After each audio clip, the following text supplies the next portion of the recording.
नमस्कार। सुबह के 7:30 बजे हैं और उत्तराखंड के इस वक्त के बुलेटिन के साथ मैं हूं अनुपम। बीजेपी के प्रदेश प्रभारी दुष्यंत गौतम के दौरे का आज दूसरा दिन है और आज अध्यक्ष समेत महामंत्रियों के साथ बैठक करेंगे और राष्ट्रीय अध्यक्ष जेपी नड्डा के दौरे की तैयारियों की समीक्षा की जानी है। दोपहर में 1 बजे दुष्यंत गौतम मीडिया से भी मुलाकात करेंगे और उसके बाद दिल्ली वापस लौट जाएंगे। इससे पहले कल भी गौतम ने कई बैठक ली थी। तो प्रभारी के दौरे का दूसरा दिन यहां पर आज है और बातचीत करने के लिए सुनील प्रभात हमारे संवाददाता हमारे साथ सीधे जुड़ रहे हैं। सुनील, आज दौरे का दूसरा दिन है, क्या कार्यक्रम रहने वाले और क्या माना जाए इन 2 दिनों में 2022 के रोड मैप को पूरी तरह से तैयार किया गया है?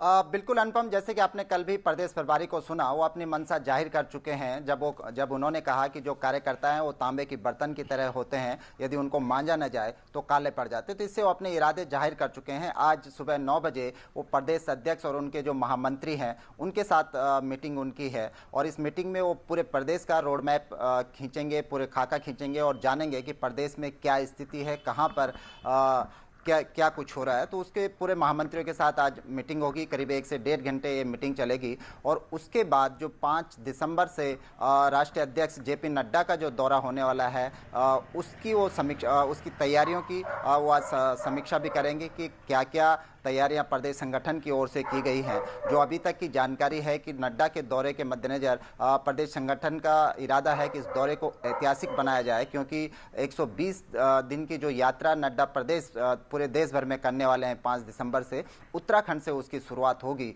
और इसीलिए उत्तराखंड संगठन पूरे जोश खरोश के साथ इस पूरे मौके को ऐतिहासिक बनाना चाहता है और उससे पहले प्रदेश प्रभारी का जो दौरा है, प्रदेश प्रभारी इसकी समीक्षा करेंगे कि नड्डा जब जौलीग्रांट पहुंचेंगे तो उसके बाद कहां उनका स्वागत किया जाएगा। अभी तक के कार्यक्रम के अनुसार करीब 15 स्थान चिन्हित किए गए हैं जहां पर नड्डा का जोरदार स्वागत होगा। 200 के आसपास लोग रहेंगे। पूरे पारंपरिक लोकगीत लोक नृत्यों के साथ, पुष्प वर्षा के साथ नड्डा का स्वागत किया जाएगा। तो कुल मिलाकर इस पूरे कार्यक्रम का मिनट टू मिनट खाका आज प्रदेश प्रभारी खींचेंगे। जी सुनिए, लेकिन इतना जरूर है कि हम देख रहे हैं कि बीजेपी ने जिस तरीके से अभी से मिशन 2022 को लेकर कवायद शुरू कर दी है, प्रभारी जेपी नड्डा का आगमन और जिस तरीके से बीजेपी के वर्कर्स का एक्टिव रोल दिख रहा है, यह बताता है कि बीजेपी किसी भी कीमत पर 2022 को लेकर के यह नहीं कहा जा सकता कि गंभीर नहीं है।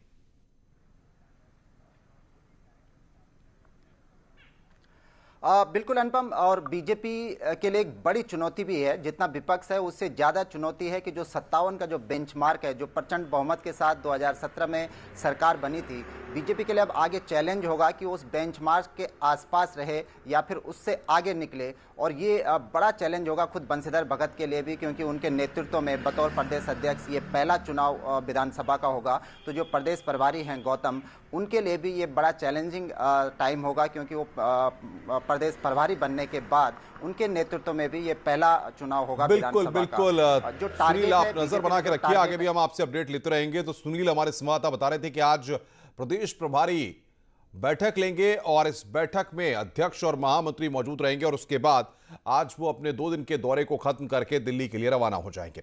बीजेपी के नए प्रदेश प्रभारी दुष्यंत गौतम 2 दिन के उत्तराखंड के दौरे पर, जिन्हें तैयारी दिसंबर में होने वाले राष्ट्रीय अध्यक्ष के दौरे की करनी है और चुनौती 2022 की है।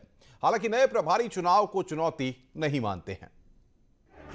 बीजेपी के नए प्रभारी दुष्यंत कुमार गौतम और सह प्रभारी रेखा वर्मा दिल्ली से देहरादून पहुंचे तो स्वागत एयरपोर्ट से लेकर बीजापुर गेस्ट हाउस तक हुआ और दोपहर बाद फिर से बैठक का सिलसिला शुरू हुआ। नए प्रभारी ने समझाया यही कि राजनीति और काम तांबे के बर्तन की तरह है, जितना मांजेंगे उतना चमकेंगे। राजनीति और कार्य एक तांबे के बर्तन की तरह होते हैं, इनको डेली मांजते रहना चाहिए तो साफ साफ रहते हैं, और नहीं मांजोगे तो काले पड़ जाते हैं। तो उस दृष्टि से लगातार हमारा कार्यकर्ता, मंडल का, समिति का कार्यकर्ता या ऊपर का कार्यकर्ता हो, सब सक्षम है। प्रदेश प्रभारी का पहला दिन पार्टी पदाधिकारियों और नेताओं को समझने और समझाने में बीत गया, पर रविवार को तैयारी और चर्चा राष्ट्रीय अध्यक्ष जेपी नड्डा के दौरे की होगी, जो 5 से 7 दिसंबर तक उत्तराखंड में रहेंगे। प्रदेश अध्यक्ष बंशीधर भगत कहते हैं कि 2022 चुनाव की तैयारी है, लेकिन प्रदेश प्रभारी को 2022 कोई चुनौती नहीं लगता। रूप से ये 2022 की तैयारी का एक पहला चरण है। इसके बाद राष्ट्रीय अध्यक्ष जी आएंगे, कुछ पुरानी बातों को पूछेंगे, कुछ नया मार्गदर्शन करेंगे कि कैसे चुनाव जीतना है, तो उसकी तैयारी के लगेंगे। उसके बाद मैं स्वयं 70 की 70 विधानसभाओं में रात्रि विश्राम करूंगा। ऐसा कार्यक्रम मैंने लागू किया है। भारतीय जनता पार्टी के सामने कोई चुनौती नहीं होती है। हम चुनौती को भी अवसर में बदलने की ताकत रखते हैं। हम हमेशा चुनावी मूड में रहते हैं। हमें चुनाव इसलिए नहीं लड़ते कि समय आएगा तो काम करेंगे फिर चुनाव लड़ेंगे। हम पूरे 5 साल जनता की सेवा करते हैं, जनता के लिए जीते हैं, जनता के लिए मरते हैं। दुष्यंत कुमार गौतम और रेखा वर्मा रविवार शाम देहरादून से दिल्ली लौट जाएंगे, वो भी इस रिपोर्ट के साथ कि जब राष्ट्रीय अध्यक्ष अगले हफ्ते आएंगे तो उनके सामने सवाल क्या होंगे और 2022 को जीतने के लिए आगे क्या करना है। दीपांकर भट्ट, न्यूज़ 18।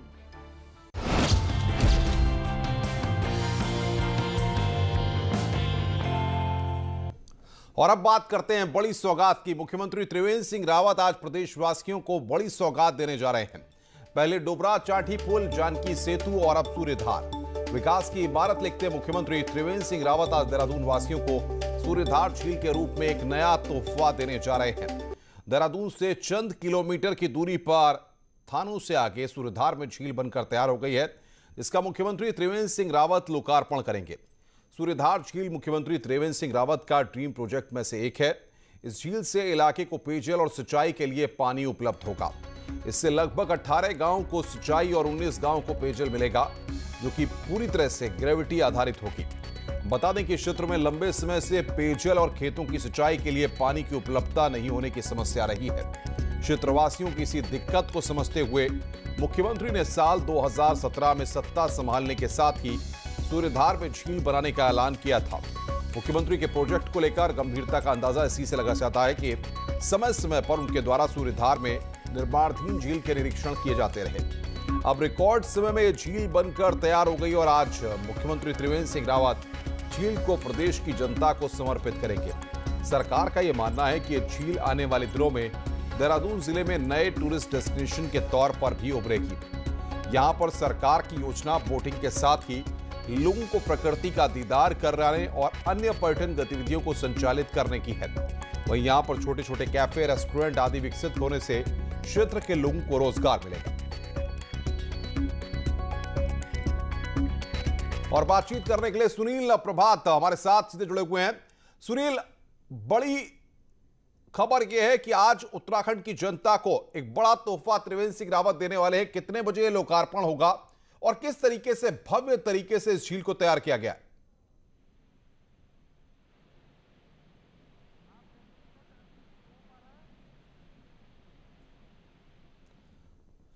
सुनील से लगता है हमारा संपर्क नहीं हो पा रहा है। एक बार फिर उनसे संपर्क करने की कोशिश करते हैं। सुनील, आपको मेरी आवाज मिल रही है?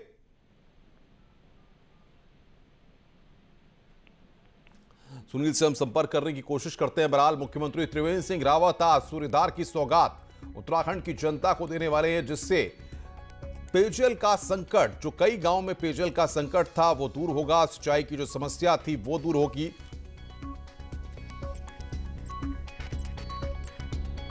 और सुनील और प्रभात बातचीत करने के लिए हमारे साथ जुड़ गए हैं। सुनील, आज उत्तराखंड की जनता को मुख्यमंत्री बड़ा तोहफा देने जा रहे हैं। कितनी भव्य तरीके से इस झील का निर्माण किया गया है? कितने बजे लोकार्पण का कार्यक्रम रखा गया है?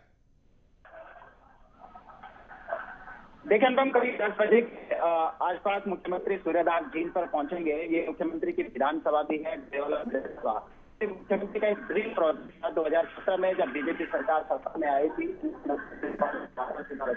और इस क्षेत्र के लिए बेहद महत्वपूर्ण है, जिसमें करीब 18 गांवों को जहाँ सिंचाई का पानी मिलेगा, तो वहीं 19 की करीब 34,000 की आबादी को पेयजल के लिए शुद्ध पानी भी यहाँ पर मिलेगा। झील बनने के बाद अब यहाँ पर गतिविधियां के साथ आगे बढ़ने की संभावना, स्थानीय लोग हैं उनको रोजगार भी मिलेगा। और उनको सबसे बड़ी बात की आप देखिए कि एक महीने के अंदर उत्तराखंड के लोगों को ये तीसरी बड़ी सौगात है। सबसे पहले डोबरा चांठी पुल का लोकार्पण किया गया, उसके बाद ऋषिकेश में जानकी सेतु पुल का लोकार्पण किया गया, जो कि कुंभ के मद्देनजर एक बेहद महत्वपूर्ण स्पॉट है। और उसके बाद अब सूर्य बिल्कुल बिल्कुल सुनील, लेकिन सबसे बड़ी बात यह कि एक झील है और एक झील के लोकार्पण से उत्तराखंड की जनता को, उत्तराखंड के आवाम को मुख्यमंत्री त्रिवेंद्र सिंह रावत खुशियां अपार देने वाले हैं। रोजगार भी होगा, टूरिस्ट डेस्टिनेशन भी बनेगी, गांव में पानी भी पहुंचेगा, सिंचाई के भी बेहतर इंतजामात होंगे। तो यह उत्तराखंड के लिए बल्ले बल्ले वाला सीन है।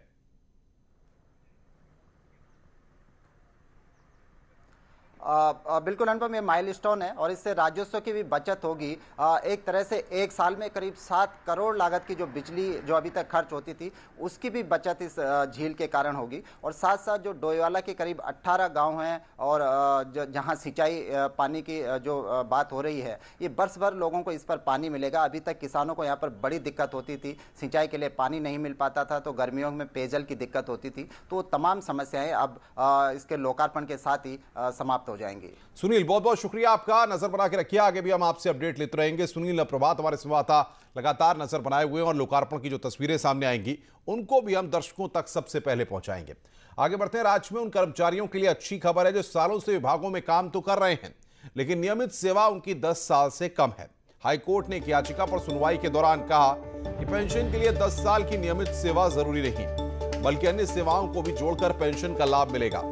आपको बता दें कि चमोली के दलबीर सिंह ने हाईकोर्ट में याचिका दाखिल कर कहा कि वो साल 1987 से वन विभाग में दैनिक वेतनभोगी के तौर पर कार्य कर रहे थे। इसके बाद 2012 में वो फॉरेस्ट गार्ड के तौर पर नियमित हो गए, लेकिन उन्हें पेंशन का लाभ नहीं मिल रहा है। इस पर सुनवाई करते हुए हाईकोर्ट ने आदेश दिया है कि दलबीर सिंह की 1987 से सेवा को जोड़ते हुए पेंशन का लाभ है।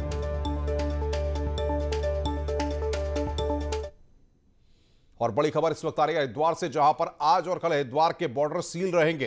30 नवंबर को कार्तिक पूर्णिमा का स्नान रद्द किया गया है और स्नान रद्द होने की वजह से ही हरिद्वार के बॉर्डर सील रहेंगे ताकि बाहरी राज्यों से लोग वहां पर न पहुंच सकें। बाहरी राज्यों के श्रद्धालुओं के प्रवेश पर 30 नवंबर तक के लिए रोक लगा दी गई है। बड़ी खबर इस वक्त उत्तर प्रदेश और उत्तराखंड के लोगों के लिए।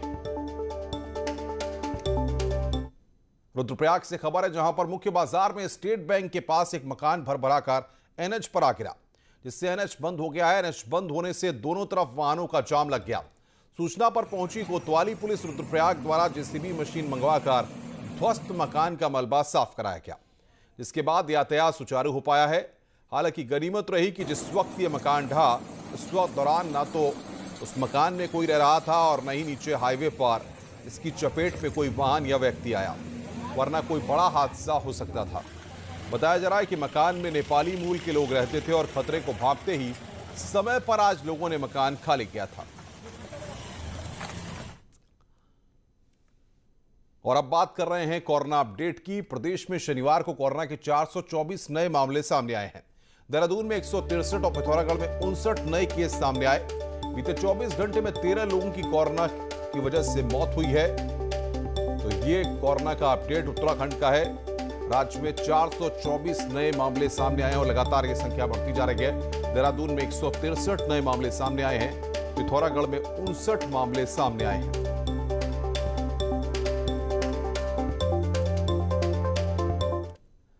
देहरादून में रविवार यानी कि आज की बाजार बंदी को लेकर दून पुलिस काफी सख्त हो गई है। देहरादून के एसएसपी ने कहा है कि बंदी का सख्ती से पालन कराया जाएगा।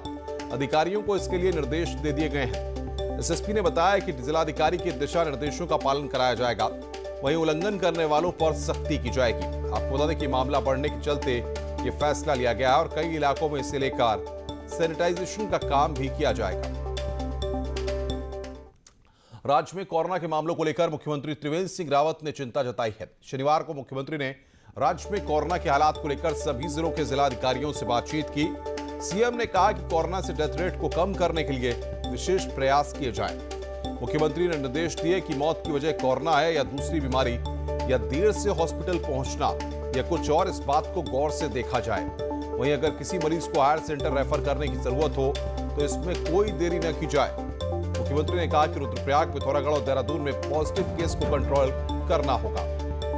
मुख्यमंत्री ने कहा कि सर्दी का मौसम, टूरिस्ट की आवाजाही और कुंभ को देखते हुए अगले कुछ महीने चुनौती से भरे होंगे। शादी विवाह को लेकर आज उत्तराखंड में नई गाइडलाइंस जारी हो सकती हैं। शादी समारोह में लोगों की संख्या कम की जा सकती है। साथ ही सीमा पर निगरानी और जांच बढ़ाई जा सकती है। 1 दिसंबर से नई एसओपी लागू हो सकती है। बड़ी खबर इस वक्त की।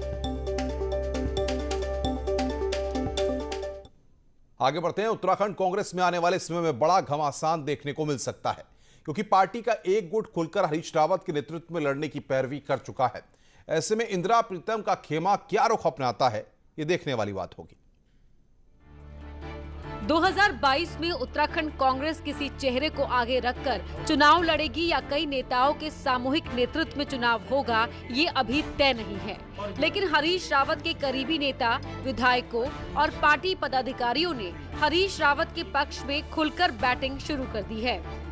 शनिवार को हल्द्वानी में कुमाऊं के कांग्रेसी नेताओं ने हरदा पर आधारित एक वीडियो जारी करते हुए हरीश रावत को जीत का आधार बता डाला। 22 में कांग्रेस सत्ता पर पुनर्वापसी करे, उस संदर्भ में आज वीडियो पहली सीरीज जारी की गई है। हरीश रावत इस प्रदेश के उत्तराखंड फाउंडर अध्यक्ष रहे हैं, उनके द्वारा जनसंघर्ष के कांग्रेस पहली सरकार बनाई थी। कांग्रेस पार्टी में राष्ट्रीय महासचिव हरीश रावत के सबसे करीबी माने जाने वाले पूर्व विधानसभा अध्यक्ष गोविंद सिंह कुंजवाल ने तो खुलकर 2022 के लिए हरीश रावत को चेहरा घोषित करने की मांग कर डाली। इसका आम कांग्रेस जन जो है वो चाहता है कि 2022 का चेहरा हरीश रावत हो। हम सब लोग भी चाहते हैं और कई हाईकमान को करना है। हमारी हाईकमान से अपील है वो अतिशीघ्र इस प्रदेश के चुनाव की व्यवस्था करने के लिए, उसको लड़ाने के लिए हरीश रावत को चेहरे के रूप में प्रदर्शित करें। हालांकि हरीश रावत को लेकर दूसरे नेताओं का रुख साफ नहीं है। पीसीसी चीफ प्रीतम सिंह और नेता प्रतिपक्ष इंदिरा हृदय का खेमा इस पर क्या राय रखता है, ये देखने वाली बात होगी। ऐसे में 2022 में हरीश रावत को कमान मिले या ना मिले, लेकिन हरदा के नाम से कांग्रेस की अंदरूनी सियासत गर्म जरूर है। न्यूज़ 18 के लिए हल्द्वानी से शैलेंद्र नेगी की रिपोर्ट। तो कांग्रेस के लिए राह इतनी आसान नहीं होने वाली है। बीजेपी जहां पूरी तैयारी कर रही है, जहां प्रभारी आए हुए हैं, जेपी नड्डा का भी आगमन है, वहीं कांग्रेस अपने ही अंदर घमासान में उलझी हुई है और 2022 के लिए रणनीति तैयार करने का दम भर रही है। रुक रहे एक ब्रेक के लिए, ब्रेक के बाद जल्द हाजिर होते हैं। स्वागत है। ब्रेक के बाद मिनी स्विट्जरलैंड कहे जाने वाले चोपता और बेदनी बुग्याल में स्थानीय लोगों को अब वन विभाग से टेंट लगाने की अनुमति मिल सकती है। इसके लिए स्थानीय लोगों को महज वन कर अदा करना होगा। दरअसल चोपता और बैदनी में ट्रैकिंग और टेंट हाउस का काम कर रहे लोगों को वन विभाग द्वारा पक्के निर्माण न करने की बात पर टेंट लगाने से भी मना किया जा रहा था, जिससे स्थानीय टेंट संचालकों ने चमोली दौरे पर पहुंचे पर्यटन मंत्री से इसको लेकर बातचीत की, जिसे लेकर पर्यटन मंत्री सतपाल महाराज ने वन विभाग के अधिकारियों से बातचीत की और टेंट लगाने के लिए अनुमति देने की बात कही है। इसके बाद अब न सिर्फ यहां पर स्थानीय लोग वन राजस्व जमा कर अस्थायी रूप से टेंट लगा सकते हैं, बल्कि यहां पहुंचने वाले सैलानियों को भी रुकने की सुविधा मिलेगी। यहां पर पर्यटन बढ़ने के साथ ही स्थानीय लोगों को रोजगार भी मिलेगा। टूरिज्म यहाँ बढ़ेगा और टूरिज्म को हमने बढ़ाना है, चाहे बैदनी हो चाहे हमारा चोपता हो, तो टूरिज्म को प्रोत्साहित करना है। तो इसके लिए आप थोड़ा सा रिलैक्सेशन करिए और विचार करिए। तो उन्होंने कहा कि नहीं, निश्चित। अल्मोड़ा जिला विदेशियों की पहली पसंद है। कसार देवी और मचखाली में तो साल भर विदेशी आते हैं और यहीं के होकर रह जाते हैं। कसार देवी में रहने वाले विदेशियों ने हिंदी के साथ साथ कुमाऊनी भाषा भी सीख ली है और यहां कुमाऊनी में ही बात करते हैं। अल्मोड़ा के कसार देवी क्षेत्र को विदेशियों के गांव के नाम से जाना जाता है। यहाँ साल भर दर्जनों की संख्या में विदेशी घूमने आते हैं। कोरोना काल में तो इन विदेशियों ने कसार देवी को अपने विकसित देशों से भी ज्यादा सुरक्षित माना। कसार देवी में रहने वाले विदेशी स्थानीय संस्कृति में पूरी तरह से घुल मिल गए हैं, रच बस गए हैं और यहाँ कुमाऊनी बोली के भी खासे जानकार हो गए हैं। कई विदेशी तो यहाँ सिर्फ कुमाऊनी बोली में ही बात करते हैं। मेरे फेवरेट शब्द है की हरी, बलछा, खुशमंगल, हरिओम। हरिओम तो मैं कहता ही हूँ, और ठीक छा, की बात छा, और ये। विदेशियों के कुमाऊनी और हिंदी सीखने से जहां कसार देवी के व्यापारी भी खुश हैं, वहीं शांति, योग और साधना के लिए आने वाले विदेशी न सिर्फ कुमाऊनी बोली का इस्तेमाल यहां करते हैं, बल्कि अपने देशों तक भी कुमाऊनी का प्रचार और प्रसार करते हैं। कुछ लोग ऐसे हैं कुछ कंट्री के, जैसे कि इटालियन लोग हैं और कुछ जर्मन लोग हैं, जिनको जो हर 6 महीने यहाँ रहते हैं, 6 महीने फिर जाते हैं, फिर 6 महीने, ऐसे करते करते उनको लगभग मान के चलिए 10-15 साल हो गए हैं। तो उनमें कुछ लोग हिंदी और थोड़ा कुमाऊनी का वो करते हैं, बोलते हैं, लैंग्वेज बोलते हैं वो लोग। जो कसार की जो यूनिक कम्युनिटी है, जो पूरा इन लोगों के माध्यम से, विदेशियों के माध्यम से उस सोसाइटी जो हमारी डेवलप हो रही है, तो उनके लिए हम लोग आभार भी व्यक्त करते हैं। और हम लोग चाहेंगे ज़्यादा से ज़्यादा लोग आएँ, तो उससे वहाँ की इकॉनमी भी हमारी बढ़ रही है। और ये हमारे जो विदेशी पर्यटक हैं, ये यहाँ पे लंबे समय रहकर कुमाऊनी बोलना भी सीख गए हैं। तो ये एक हमारी कुमाऊनी भाषा के लिए बड़े सम्मान की बात है कि बाकी बाहर के लोग आकर इसको सीख रहे हैं। विदेशियों के जिले में आने से जहां स्थानीय लोगों को पर्यटन के क्षेत्र में रोजगार मिल रहा है, वहीं योग साधना और शांति के लिए प्रसिद्ध कसार देवी विदेशी पर्यटकों का घर जैसा बन गया है। सालों तक यहाँ रहने के बाद ये विदेशी यहीं के होकर रह गए हैं और कुछ लोग जो अपने घर वापस भी जाते हैं, अपने साथ कुमाऊनी बोली भी लेकर जाते हैं। न्यूज़ 18 के लिए अल्मोड़ा से कृष्ण जोशी की रिपोर्ट।